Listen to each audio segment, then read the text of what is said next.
Welcome back into Radio Ranch. We are now simulcasting live on WOBL and WDLW. And Big John Jenkinson, he has fired up the cameras. The Facebook Live is up on the WOBL WDLW Sports Facebook page. Mother Nature tried to throw a roundhouse tonight, but this is Northeast Ohio, folks, and football won't stop.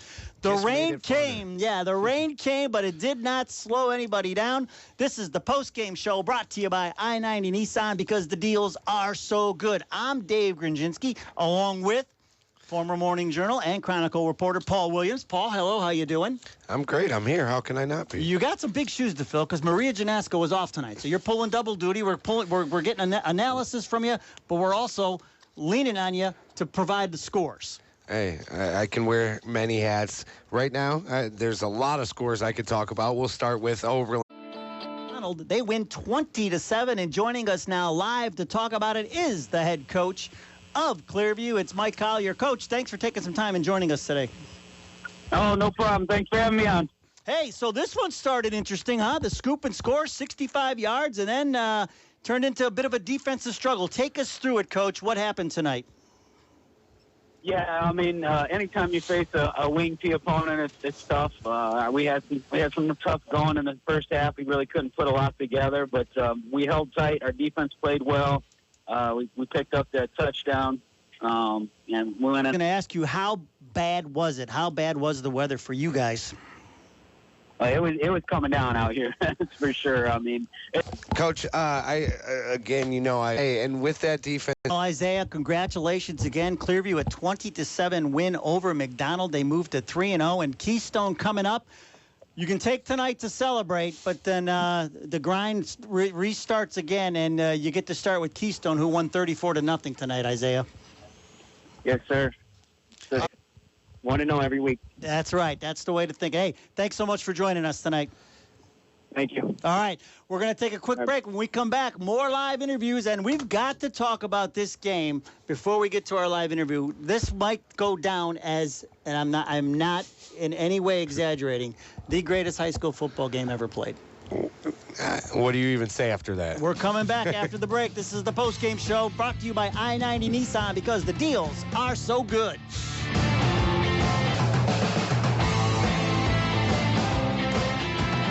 Welcome back into Radio Ranch. It's the post-game show brought to you by I-90 Nissan because the deals are so good. Dave Grendzynski and Paul Williams along with you. David Q, of course, on the board. Big John Jenkinson has the Facebook feed fired up. If you like to watch people who talk with their hands, this is the show for you. We also have Dave Rivera and Jared Vinecourt in here helping us because Maria Janasco is off, so you need two people to replace Maria. That's for sure. Now, we are here every week after all of the games here in Lorain County to get you all caught up and to do live interviews with the coaches from our area. But something happened tonight that's only happened 32 times in the history of the OHSAA. For the 32nd time in OHSAA history, a pair of state champions faced off today in Perry. Defending Division VI state champion Kirtland went to Perry and faced defending Division V state champion Perry. And it turned out to be an instant classic. They packed over 6,000 people in the stadium at Perry, and this game went to triple overtime, and Kirtland won it 22-21 on a two-point conversion. Tiger Laverty went for the two-point conversion after pulling within one, and it took a scramble. They tried to throw, and the quarterback rolled, dove for the end zone, and squeaked in, and they won it. And even the overtime, there were goal line stands. It was what I think, Megan, it'll definitely be in the conversation of one of the greatest high school football games there. That game came just as advertised, and you have a state champion playing a state champion. That's the kind of game you get.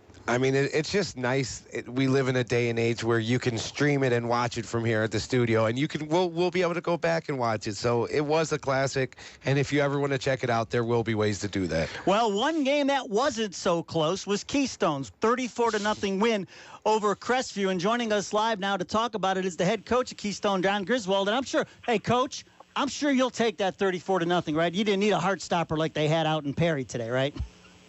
Yeah, so a couple of things. One, I talk with my hands too. I'm a history teacher Thank by you. trade. So, 2, Dave Rivera's the man. 3, this is the third year in a row that our Week 3 opponent has played Kirtland in Week 2. So we get to see plenty of Kirtland film, and they are the real deal. They are, and I've called when I do playoff games, I always end up with a Kirtland game. And what Tiger Laverty has done over there, and he had his sons there for so long, and that offense that they run, and you know, and not to take away the light from you, but I mean, this is the kind of weather that team is built for. But Perry was just the same way. And Coach, I'm telling you, I was watching that game with some interest, just because, I mean, we had an eclipse this year, and then you have something like this. You just don't see that very often. 2 state championships just going head to head in the regular season. No, for sure. And if you were to meet the head coaches of Kirtland and Perry, they're amazing people. They're awesome. They're approachable. I've had many, many conversations, with Tiger. Great person, great leader, and happy for his win tonight. Well, but yeah, thanks for having me. Yeah, well, Coach, speaking of great leaders, hey, you got yourself a quarterback over there, Zach Shackelford, again with an 8-yard run, an 82-yard touchdown pass, and then he had a 23-yard touchdown pass. You threw in a couple of touchdown runs in between all this, but Grady Whitaker with a big night. Talk about this win, Coach. This is the way you finish off non-conference play, huh? Yeah, we were really disappointed how last week turned out. It was one of those games, coulda, shoulda, woulda. You'll start conference play next week, and Coach, you know, you talked at the beginning of the season about the depth that you have. Like, I think that it seems like whether it's the depth or maybe some of this, you know, your older guys, your senior leadership taking over, like, you guys are set up for what could be a great run. We are. We have a lot of character on this team. We got a lot of depth. We have a lot of leadership. Really proud of the way that our Coach. Well, we're going to cut you loose, and because the Guardians are coming on. You know, that's one nice thing. We can go home tonight and watch the Guardians, right? Playoff run. Yeah, for sure. There you go. Yeah. See? There we go. And I'm talking with my hands, Coach. If you want to watch on Facebook, anytime you want. Hey, Coach, we appreciate it. Great win tonight. Good luck next week as you start conference play. Yes, sir. Thank you so much for having us. Hey, anytime. Head coach Don Griswold, Keystone 34-0 winners tonight over Crestview. Hey, congrats again, Coach. Great game, and yeah, it was a fun night tonight. We got more to talk about. All right, we're going to take a break. When we come back, we'll get you caught up on all of the scores. And boy, we've got the interviews just lining up. We got Coach Howells from Wellington coming up. We wouldn't want to come on this show. Of course, that they're is lined true. up. I mean, come we on. do talk with our hands. So, all right, this is the postgame show brought to you by I-90 Nissan, because the deals are so good.